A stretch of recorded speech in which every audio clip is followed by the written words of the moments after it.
So the one question that I think even till today is not fully answered. There isn't really anyone that has 100% answer. This is what happened, right? Anybody. A lot of people say different stories, and we have to almost take their word for it. It's like faith. You haven't seen God, but you believe there is a God, right? So, and based on what I've read, I see 3 different stories. One of the stories is that Pablo was killed by the Colombian police, okay? Because that's who killed him. At the end, somebody put a bullet through his head because he was shot 3 times, one in the torso, one in the leg, and one through the ear. That went from one ear, came out of the other ear, right? When you see the picture, you kind of see the autopsy, you see how that looks. Okay, so number 1, Colombian police is who killed Pablo. Now, obviously, as a nation, you want that to be number 1 because Colombia needs that victory.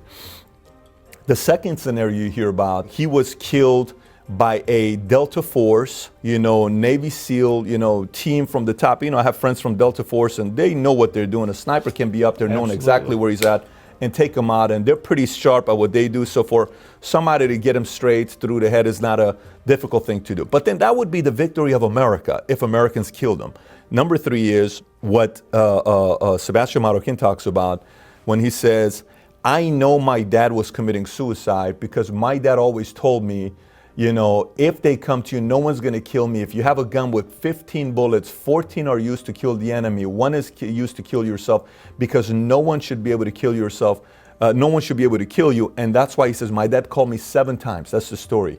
Call me once, I wouldn't pick up because I knew if I picked up, they're going to know where my dad's at. Second time, I didn't pick up. Third time, I didn't pick up. Fourth time, I didn't pick up.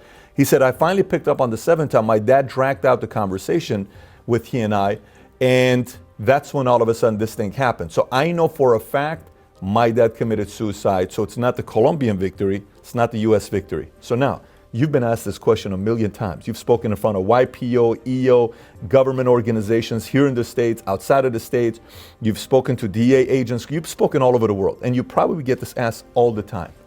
What's your version of the answer? Okay, let's address the second one first, whether it was a U.S. Special Operator, whether it was Delta Force or SEAL Team 6. I know that it wasn't because when the operation went down, as the operation is taking place, I'm standing in the room with all the U.S. operators. Now, I'm certainly not taking anything away from it. Javier and I love these guys to death. These are the guys They were not there. They were at the base with me. And the reason I know is because I was there with them. Not taking anything away from them because these are the best guys in the world. If we're ever kidnapped. Every one of them was with you, Steve? Yep. Right there in that room. And let me just interject. The orders was that they could not leave the base. And this is coming from the Pentagon to the embassy. And these guys obey. They were at the base. And Steve was there, but I just want to put a caveat. They helped us. I mean, after Escobar gets in, they help us in a lot of the electronic messaging. A lot of training was done by them, but they could not leave the base. And that would upset them. But I mean, and like Steve said, these guys are great, great heroes. So to you, you're 100% there. It's not a Delta Force or SEAL Team 6. No doubt in my mind. No doubt in your mind, that's it. And believe me, we love these guys. Yeah. So we're not taking anything away from them. So you are set that you think the Colombian police is who killed him? Absolutely. Now let's look at that third theory about the suicide. Yeah. That's absolutely not true. Javier and I were local police officers before we became federal agents. I went through the academy. I was trained on murder investigations, suicide investigations. I worked both when I was in uniform. So all the photographs that were taken of Escobar on the roof that day after he was killed, I took those photographs. My primary responsibility, my instructions from my boss back at the embassy in Bogota was to confirm this is Pablo Escobar. You got to get up close and personal to do that. The fastest growing sport in the world returns, Bare Knuckle Fighting Championship, Friday, September 11th. The blood and the guts and the gore and things. Police is who killed him. Absolutely. Now let's look at that third theory about the suicide. Yeah. That's absolutely not true. Javier and I were local police officers before we became federal agents. I went through the academy. I was trained on murder investigations, suicide investigations. I worked both when I was in uniform. So all the photographs that were taken of Escobar on the roof that day after he was killed, I took those photographs. My primary responsibility, my instructions from my boss back at the embassy in Bogota was to confirm this is Pablo Escobar. You got to get up close and personal to do that. The blood and the guts and the gore and things like that don't bother me for whatever reason, so I was able to get close enough to look at the body. When there's a suicide by a gun, when you fire a weapon, there are little pieces of gunpowder that come out the end of that barrel. They travel a certain distance before they lose their velocity and fall to the ground. If you shoot yourself in the ear with a gun, the gunpowder that comes out of that barrel is certainly going to travel that far, and it will leave burn marks in the skin. You can go online and look at these photographs. Nobody has ever, I couldn't find them, there are no powder burns on the side That's of what Colonel Pablo's Martinez said as well. face at all. Yeah. So that tells me it wasn't a suicide. So your first theory was the Colombian National Police. That's absolutely who it was. You know, we worked with these guys, we lived with them, never caught them lying to us about anything. What difference would it make? Let me ask you this. Let's just say it's not the Colombian National Police. Let's say he committed suicide. If he did, would that take away the victory of you guys killing him and the victory goes to you? Let's just say if it is, let's just say we come out and say this guy did kill himself. Would that make a difference? You know what? Yes, it would. I appreciate If he you saying that. committed- Yes, I mean, it would because, like I said, look at the long time you went after this guy. Look at all the people he killed. Look at all the massacres, the violence, and then he committed suicide. That, like Steve said, that wasn't the case. It was the search block, and not the regular Colombian National Police. Colonel Martinez and his groups. Colonel Martinez was not there. Right. Yeah, and for the record, let me get my situation, because I think in the movie, in the series they put me, I'm getting disciplined back in Washington now when, the ambassador called me up and sent me to Miami. There was a famous informant, Navigante, he was the one responsible for Gacha. How he got a hold of the ambassador, I think I know how. But anyway, so the ambassador calls me out of Medellin, says, Javier, get on a plane, you're going to Miami. I said, sir, because there's an informant that's going to tell you where Escobar is. Sir, we were very close. It was like the day before. You're telling him, sir, we're very close. Yeah, we're very close, sir. He's not anywhere. They thought he was in Haiti. I said, he's right here in Medellin. And I get ordered. And ambassadors, this was a strong-willed ambassador. Ambassador's like a president. He says, you will get on a plane. So I got on a plane. And ironic, it is great, because I get to Miami, and you know how I found out Pablo Escobar gets killed? How? The informant is on a phone. The guy who's supposed to tell me where Escobar was. He says, Javier, they just killed Pablo Escobar.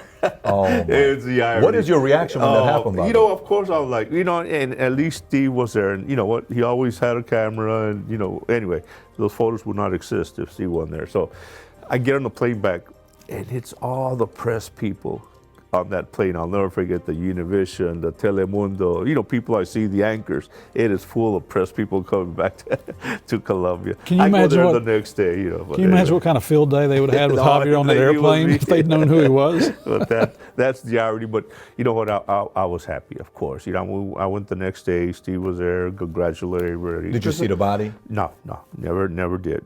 Talked to all the guys. Congratulations. You know what I'm saying? It was a victory for them. I think more for Colombia because of all the criticism that they got. It was a victory for us, for all the people he killed, all our friends. I lost some good friends. So it was a victory for everybody. I didn't have to be there.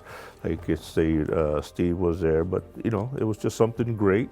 It was, the weight of the world had been lifted on. There was times, remember, when we'd say, man, I just hope he surrenders. Let's get it over. Let's all go home. It was that bad. So let me ask you, was there ever a feeling of, was there, how you hear some stories, I wanted to be a millionaire so bad, and then I became a millionaire. I'm like, oh my gosh, I'm a millionaire. So what?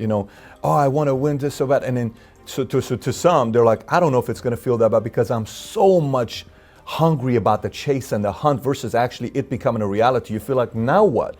Did you ever have that feeling, or was it like, finally we got this, bastard? You can use a different word if you choose to. Was there that feeling of, we got him? There was that feeling, because it felt like the weight of the world was lifted off our shoulders. Yeah. But, and we're not trying to be overly humble when we say this, that was one investigation. So when you complete an investigation, you move on to the next case. And that's exactly what we did. Once Escobar's gone, of course, my wife and I, we came back to the United States for Christmas vacation.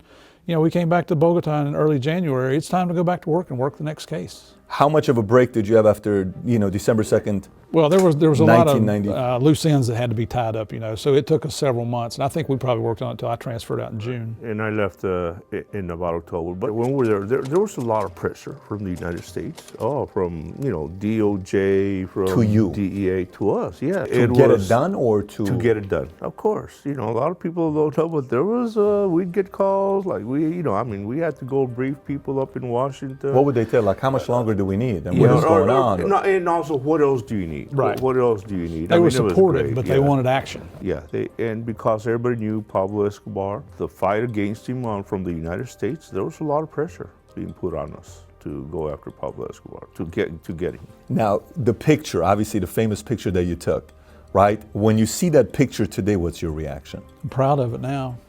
I mean, when I got there and was taking the photographs of the police officers, standing over the body, and then they start grouping up and want to group photos. And I mean, Javier and I, these are our friends, these are the guys that we faced death with and survived. It's a very close bond with each other. And they're saying, Steve, come on over. They actually call me Stick. And they're like, Stick, come and get your photograph. So I, gave somebody a camera and got in there and got my photo.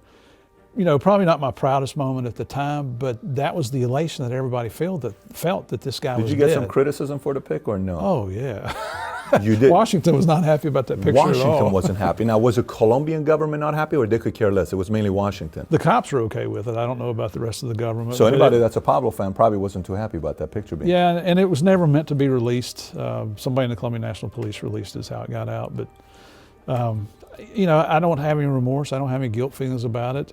The reason we're all smiling as pictures is because we all knew, effective immediately at the second that Pablo died, every citizen in the country of Colombia is safer, simply because one man's gone. And if you go back and do your research, you'll find out that the murder statistics support that theory. 80% is the number Almost I saw when I was. 80%. Yeah, 80% the following year. Because one man was gone. Can you imagine the power of one man dropping the amount of activity by 80%? It's unbelievable. That is unbelievable.